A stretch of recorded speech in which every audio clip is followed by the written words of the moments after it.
So it's a real pleasure to be here with you. And first, I'd like to thank the organizing committee for inviting me and presenting some of the applications that we've started developing with Stan in the context of human genetics. So I know most of you here probably are not in the field of human genetics. So what I want to do is to give a high-level overview as to what the state of the art is in human genetics and give some historical context as well as to how we got here. So a few things.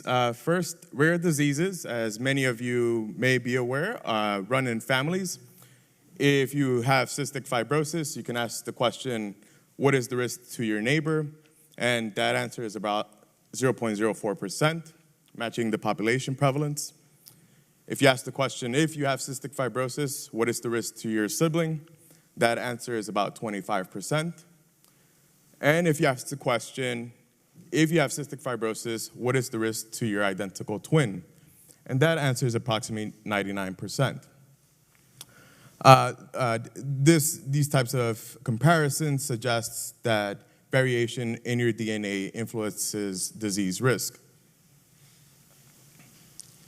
In the context of common diseases as well, you could do this type of comparison where you ask the same questions and you get some statistics that give you estimates as to whether or not the extent to which a disease is heritable.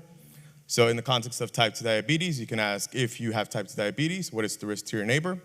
And that answer is about approximately 10%, matching the population prevalence of type 2 diabetes. If you have type 2 diabetes and you ask the question, what is the risk to your sibling? That answer is approximately 30%. And for identical twins, that answer is more than 50%. So even in the context of common diseases, we have strong support just from familial comparisons of getting estimates of risk to disease. You can get some estimate of how heritable a disease is. So, for disease that we think of as a multifactorial disease like type 2 diabetes, you see strong evidence of risk in disease being driven by variation in DNA. So just to give you more of a historical context as to how the field of human genetics progressed over the past couple of decades, in the context of rare diseases, from 1980 to 2000s, the field was extremely successful in mapping genes that drive rare disease risk. However, for common diseases or complex traits, those 2 decades are what are considered the dark ages of human genetics. We had very, very limited success in being able to identify genes or mutations that drive some of that genetic risk. Drive some of that disease risk. In 2007, the HapMap project and other types of projects that started collecting information about genetic variation in the human genome was considered the breakthrough of the year. I think a lot of the technologies and a lot of researchers around the world gathered together and started characterizing where mutations in the genome exist. Now, many of you may be familiar, at least in the popular press, of the past decade or past 2 decades of genetics research and what's been called genome-wide association studies. From 2000 to today, that has been the primary engine of discovery for human genetics.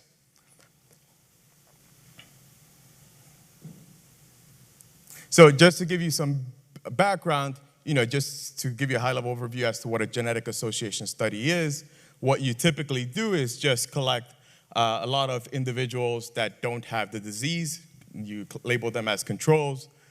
You also collect research participants that have the disease. You consider them, quote-unquote, patients in your case control group. And then for a given genetic variant, assume that this is a single genetic variant, the reference allele is A, and then the mutation is C. You compare the frequency of that genetic variant in control, so it's a simple 2x2 table. And then if you see it overrepresented in patients, then you'd have strong evidence of it being a genetic variant that associates with the trait of interest. In this context, it being the disease. So in a typical genome-wide association study analysis, what's done is you apply logistic regression to this data. You adjust for some covariates that typically represent some form of membership across multiple populations. So you take the genetic data, you apply PCAs, and then you take those principal components as covariates in a typical genome-wide association study when you're trying to assess for evidence of association. Now, for the past 2 decades, this GWAS exercise has been quite fruitful in the sense that it's led to the identification of a lot of mutations or genetic variants across the genome that are associated to some trait that has been studied. However, as many of you may, actually I think Andrew Gellman would strongly state, or at least I've started gaining appreciation for this, the field has been dominated by null hypothesis testing. So basically all these quote unquote associations, the main objective is really to reject the null hypothesis. And once you start seeing the data emerging from when you go to large sample sizes, you start seeing the limitations of thinking about null hypothesis testing. So just to give you more background as to what a GWAS study data analysis typically looks like, when you assess for association across hundreds of thousands of genetic variants, you typically plot on the y-axis the minus log 10 p-value as strength of evidence for rejecting the null hypothesis. And on the x-axis is just a data point for a particular genetic variant that's located somewhere across the genome. This is what's called the Manhattan plot. And the reason it's called the Manhattan plot is that once you identify evidence of association, you see these sort of skyscrapers emerging.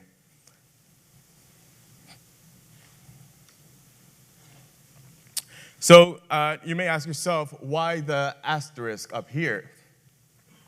Well, the reason why I put this asterisk up there is that these GWAS studies, the bulk of them, have identified genetic variants that associate to disease. However, the majority of the genetic variants fall in this regime, where they are common genetic variants with very weak effects. So if you take the distribution of effect sizes for those genetic variants, the bulk of them fall with below 1.1, I would say. So that shows very strong limitations as to what we can come up with in terms of thinking about, what's been moved forward as personalized medicine or precision medicine. It's really hard to take that information about some genetic variants being associated with disease that only increases disease risk by less than 10%, for example. So in the context of type 2 diabetes, if you plot on the x-axis the minor allele frequency of genetic variants that have been associated to disease, and on the y-axis the odds ratios, you see that the bulk of them are very near 1.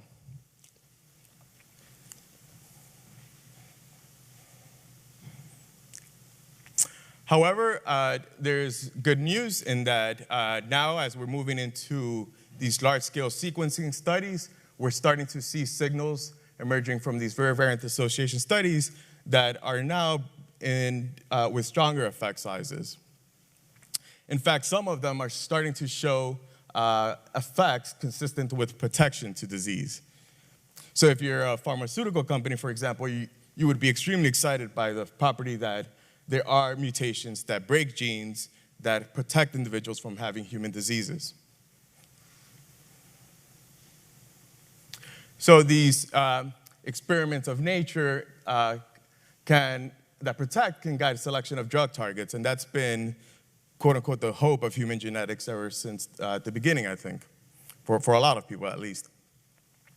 And the typical scenario is that you do a case control study or a population cohort study combine medical information about those individuals with genetic data, and identify mutations that lower risk for disease.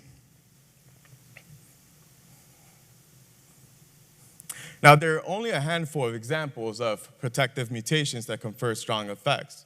I think the one that's the most successful to date that went from genetic discovery to passing phase 3 clinical trials, showing consistent effects in the therapeutic strategy with effects that you see in humans, is the example of PCSK9 for LDL and myocardial infarction. Now, the story there is that a sequencing study was done in African Americans where they identified genetic mutations that completely break the function of this gene called PCSK9, reduce LDL levels by like about 80% from the population mean. So I think you'd see LDL levels around 20 in these individuals that carry those loss of function mutations, and lowers myocardial infarction disease risk for those individuals like about 50%.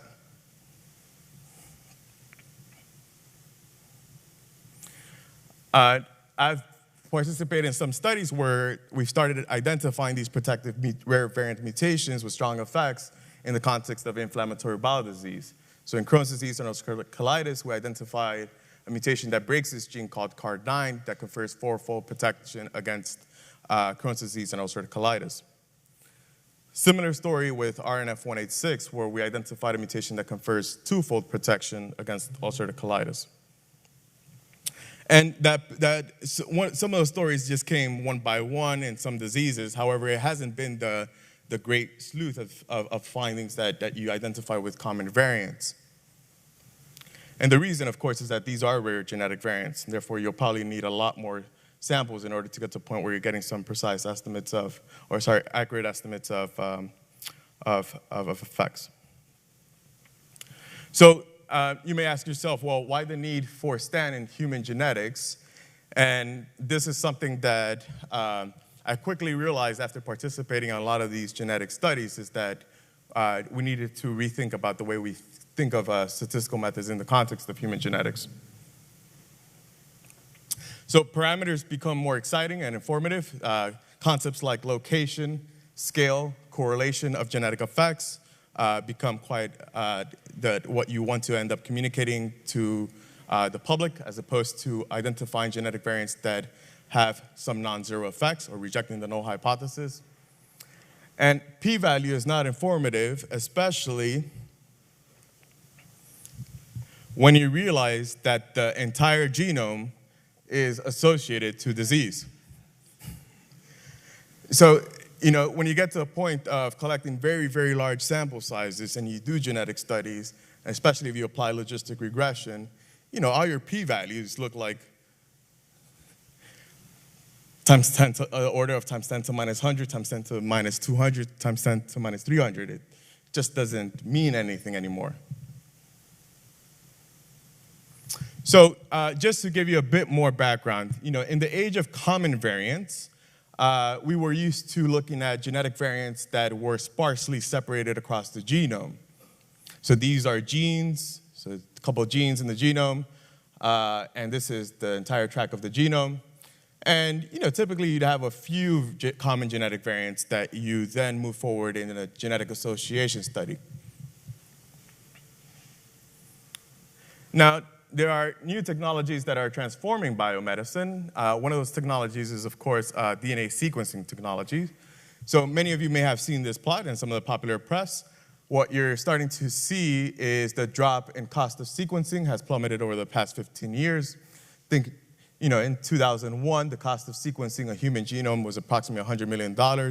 And today it's quite, it's affordable, at least in the research setting. You can sequence a whole genome for about $1,000. You can sequence a whole exome for approximately hundreds of dollars. And you could do whole genome genotyping for approximately $30.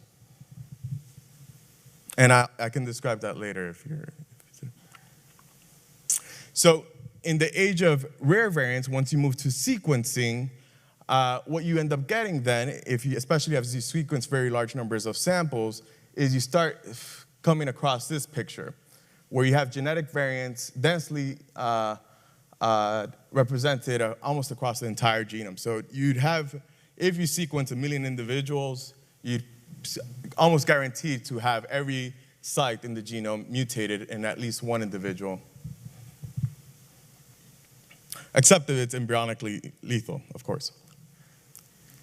So in the context of inflammatory bowel disease, when you look at the data and you sequence 100,000 individuals, you go from 3 variants represented in the gene to almost every site in the gene having a mutation in the populations that we've sequenced. So just to recap, in a single gene, when you sequence over hundreds of thousands of humans, you get over 1,000 genetic variants. In comparison, in the age where you didn't have DNA sequencing as a technology, you are only allowed to see the data from 3 common variants. These genetic variants or mutations have predicted functional consequences. For example, some of the mutations that you see, you can predict just in silico by taking the genetic code and predict that it's supposed to have a silent or a very benign effect on gene function. Similarly, you can take the genetic code and predict that it'll change the amino acid of the protein at a particular location. In addition, you can also predict that there are some mutations that lead to loss of function effects, meaning that it completely knocks down the function of the gene. Just to give you a sense of the data as well, the data comes from multiple populations. In a lot of the studies that we participate in, we have genetic data, genome sequencing data in the context of multiple diseases for Ashkenazi Jewish population, Finland, French Canadian, African American, Latinos, non-Finnish European, and the landscape of genetic variation looks quite different across populations. So just to give you a flavor as to how the data from genetic study typically looks like, if you are involved in all of the projects, you'd be able to get access to individual level data. The main challenge is that most researchers actually don't have access to each of the project's individual level data.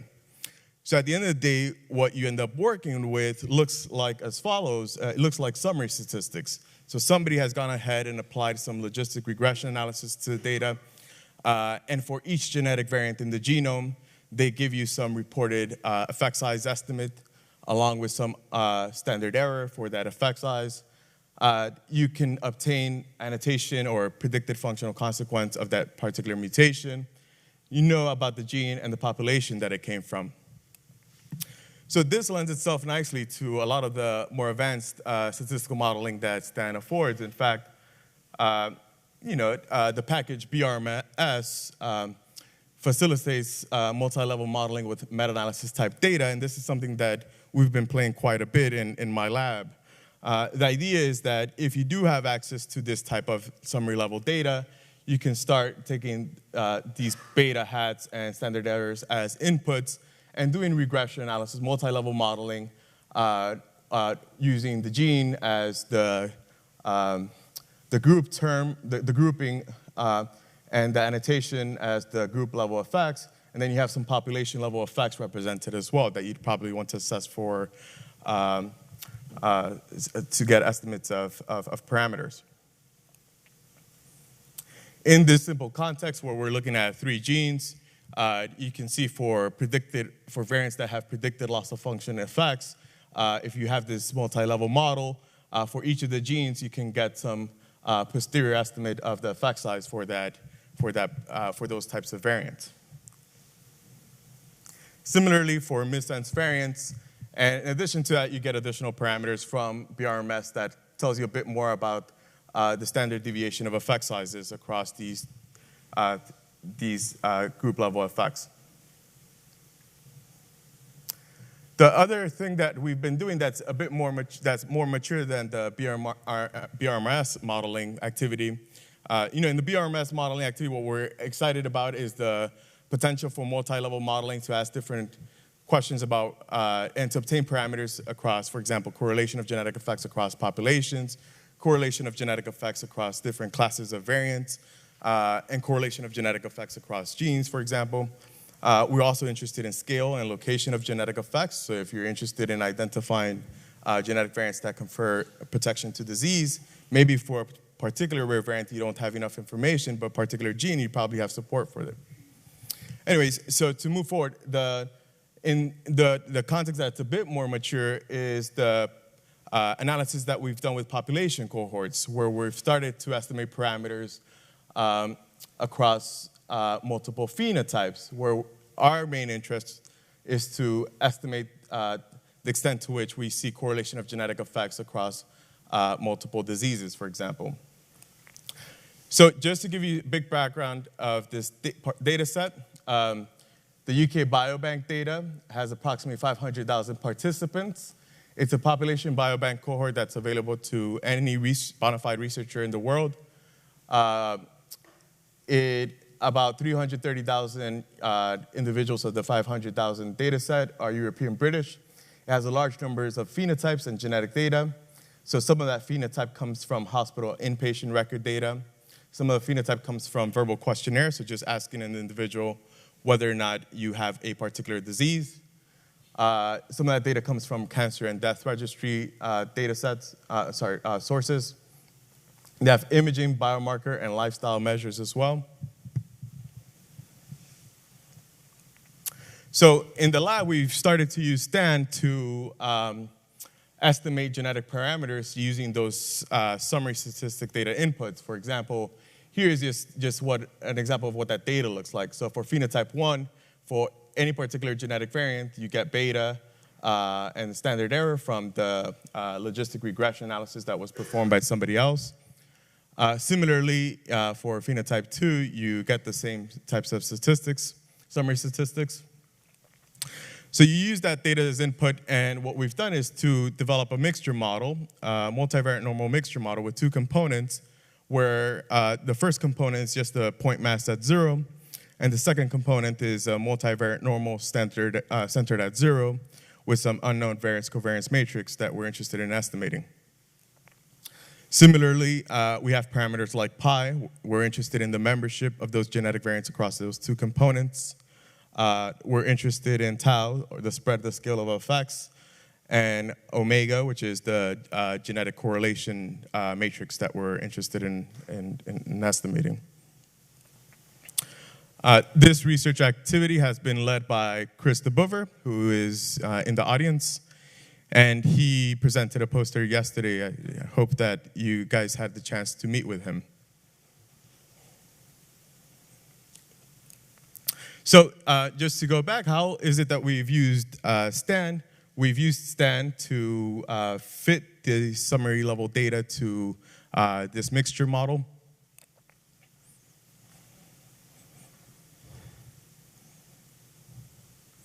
One of the applications that we've moved forward with is asking, given that you do have access to hospital record data, so you may have some disease phenotypes that are probably a bit cleaner coming from physicians, and you also have access to disease phenotype labeling coming from verbal questionnaire data, so just ask an individual whether or not they have a disease.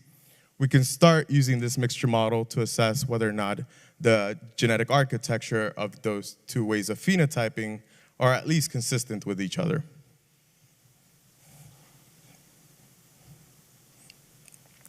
So the good news is that for most diseases, the case is that the correlation of genetic effects is pretty consistent.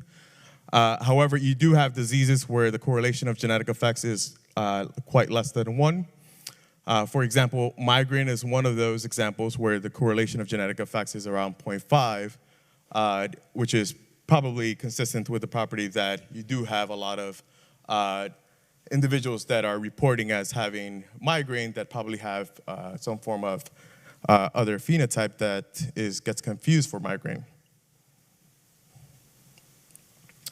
So with STAN, one of the nice properties that from reading the manuals is being able to get guidance as to how we should interpret the MCMC runs when we do the pairwise comparisons. And because there are a very large number of pairwise comparisons, and this is quite a large data set, even at the summary level scale, having some guidance as to when the sampling has converged is quite informative.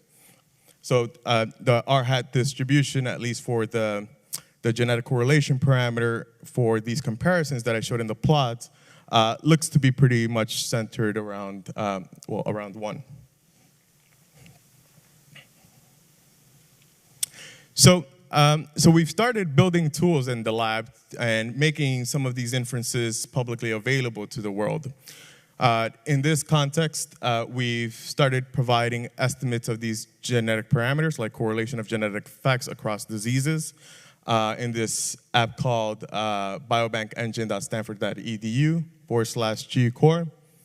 And here you can start seeing which diseases seem to have shared genetic effects.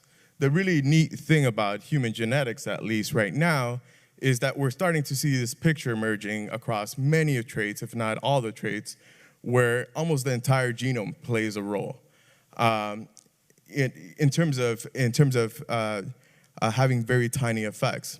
Now, those rare variants that have strong effects, I think those are the ones probably that give you a bit more of a guidance as to specific genes that you may want to go after. And that's been a bit more of a challenge, and I think that's going to be a challenge for this generation of geneticists to think about how you can take these very dense set of genetic variants and make better inferences from the data, as opposed to doing this p-value style association analysis that had been done traditionally. So there's another project that I do want to share with you, and it's similar flavor where we do have a mixture model.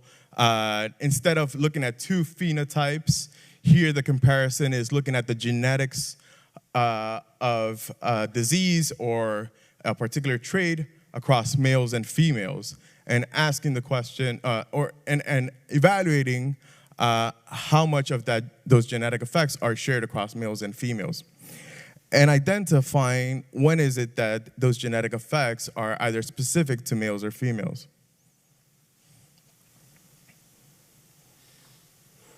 So this research has been led by Emily Flynn, who's a PhD student in the department. The nice thing about working with Emily is that in a class I taught some of the activities from the STAN manual, and she was able to pick up STAN quite quickly and be able to come up with a nice mixture model, apply some of the advanced techniques to the human genetics data, and come up with inferences that I think, in the course of 2 weeks, if you asked me whether or not I could come up with those types of inferences 10 years ago when I was the same age as her, the answer is clearly no. So, much credit to the STAN developers for making it easy as possible for anybody actually to start picking up STAN and applying it to some of the very exciting data sets that are emerging from different fields. So one of the nice things that she's able to do is to take these genetic correlation estimates using this 2-component mixture model and compare it to the literature. And for most cases, you see pretty consistent estimates of correlation of genetic effects across what she gets from the UK Biobank data, which is in red, and what's reported in the literature. In fact, she's also able to pick out that for waist-hip ratio, when you compare the genetics of waist-hip ratio in males and females, you don't see the patterns of correlation of genetic effects that you see for other traits that have been reported in the literature as well, matching what we see in the literature. So not only does she focus on those traits that have been reported in the literature, where they've done the comparisons of the genetic architecture across both males and females, she's also able to take this very rich phenotyping data from the population biobank and also estimate these parameters across more than those traits, and identify sets of traits where the correlation of genetic effects is less than what you'd probably anticipate to see. So the cool thing is that for most traits, you're seeing pretty consistent, you're seeing pretty high correlation of genetic effects in males and females, and there are some exceptions, but those exceptions are quite interesting as well to move forward with. Now, the final mixture model that I want to share with you, that it's an application of STAN in the context of human genetics that we've been working on, is the context of is also led by Emily Flynn, where she sets up a mixture model where she's fitting a 4-component mixture model. First is the point mass at 0. Second is just a female-specific effect model, a male-specific effect model, and effects in both sexes. And the nice thing is that she's able to get parameter estimates of how many genetic variants across the genome fall in each of those components and identify sex-specific effects. So if you were to do this in the GWAS, traditional GWAS setting, what you would do is to plot the Manhattan plots with the minus log 10 p-values on the y-axis, the genetic variants on the x-axis, and maybe one way of doing the comparison is by looking at the minus log 10 p-values, but as all of you know, that's not a kosher way of doing it. In fact, I still think that this null component here does bring in some issues, which is something that we're still trying to handle. So with that said, though, we are able to identify genetic variants that have sex-specific effects. So here are sets of genetic variants, a handful of genetic variants that, for height, have an effect, if you plot it in the traditional sense in GWAS land, have evidence of association with height, and in females, you don't have the association. So just to get a tally as to how many sex-specific genetic effects we identify across the genome in this very large cohort, for waist-hip ratio, like fat ratio, arm-fat ratio, we've identified over 50 genetic variants that have sex-specific effects. And in the context of males, we've only identified 4, but it's quite exciting then to move this forward into to share that with some of our biologist friends. So just to conclude, I think I have 5 minutes left. There's ample opportunities in linking medical population data, human genetic data, and I think STAN has been an extremely important platform, at least for us in our lab, to move forward some of our research activities. And one thing to take away, if you take away anything from this talk, is that, at least in the context of human genetics, you clearly see the opportunity that exists in moving away from thinking about frequencies hypothesis testing. And I'd encourage you as a community to get a bit more involved in human genetics as well, if you can. All right, thank you.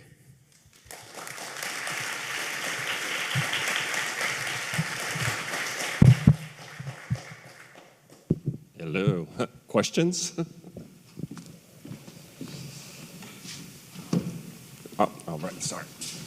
Going back here? Let's go from, there we go.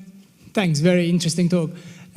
I didn't quite understand why you're using a mixture model to have the different sex effects rather than having one sort of sex beta and then which way it goes, it's male or female. Yeah, great question. So, the reason is that we're actually quite interested in getting an estimate of the parameter pi. So we do want to get, at the end of the day, a proportion estimate as to how many things seem to be, strongly supportive of it being consistent with no effects across both sexes, and then having an estimate across the genome how many seems to be sex-specific. And the reason that we moved in this direction is that we approached it with the premise that actually a large fraction of the genome has some non-zero effect. So that's the reason why the parameter pi actually is to us at least more exciting at this moment in time. Nonetheless, if you were interested then in just looking at a specific genetic variant, then moving with that approach would also work. Questions? You're up. If your hypothesis is that there are many variants that have small effects, wouldn't that lend you to want to use this sort of model where you can allow for small effects in either direction rather than saying that there's no effect, no male effect? That's right. So yeah, that's right. So after hearing Aki's talk, actually, I think that's where the having a model where you just completely take out the null component would make sense. Initially when we approached this, we thought that it would make a lot of sense with the way the human genetics community moved to communicate that inference of the null component, right? Realistically, if I came to the human genetics community and told them, the null component doesn't exist, they would push back quite a bit. So it's pragmatic, it's a practical issue, but realistically, I think that the next steps for us is to completely remove that null component, and start using some of the techniques that Aki has been working on. All right, we'll go over here, and then Eric. Thank you for your talk.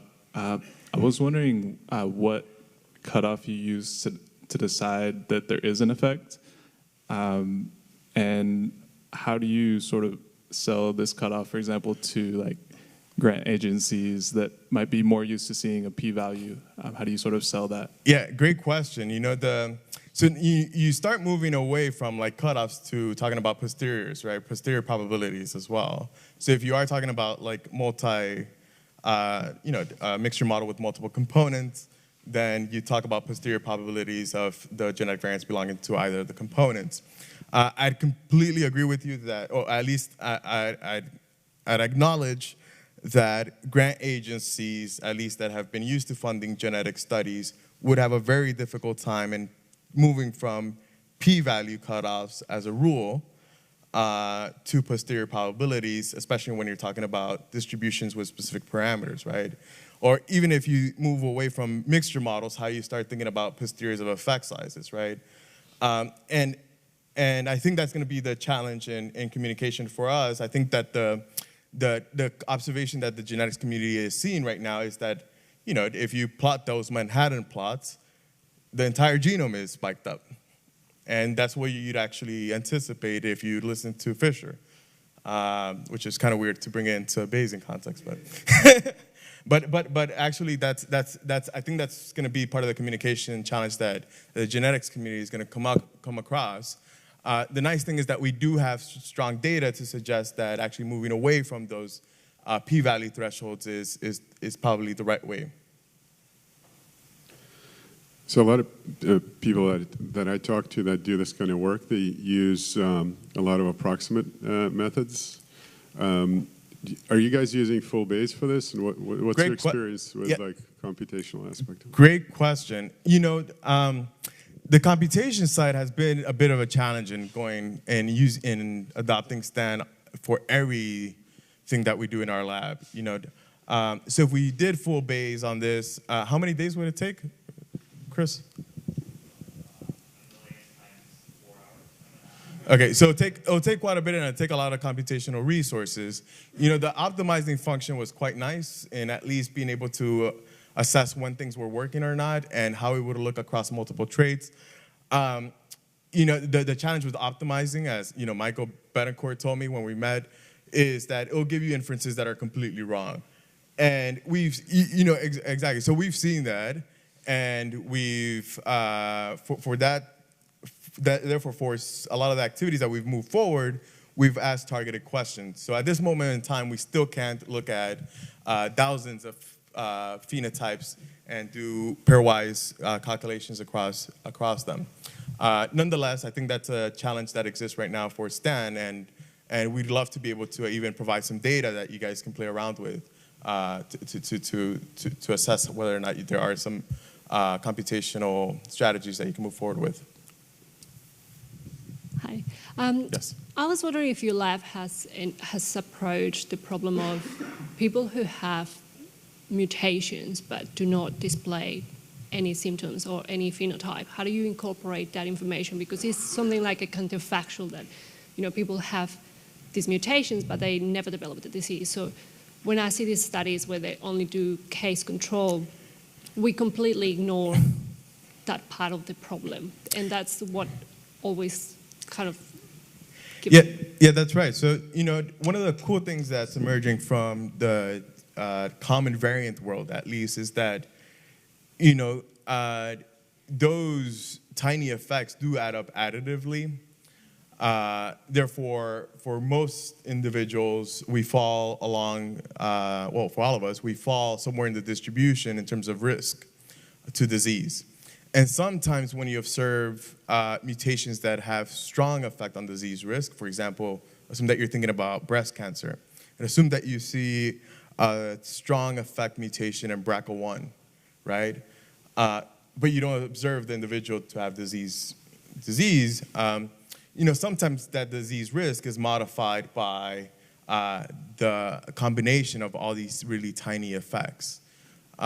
So there are modifying contribution of genetic effects in the genome that would modify the effect that you'd probably anticipate to see in an individual that has disease. So I think this right now we're at a moment in time where because we have genome sequencing data and because we have been able to estimate effects, those tiny effects across the genome, we can now start to bring them together to ask more targeted questions about individuals that are probably not breast cancer cases, are not cases, but probably have some mild form of disease, and individuals that probably don't have the disease at all, right? Anybody else? Another question? You guys are questioned out. So thank the speaker. Thank you. Thank you very much.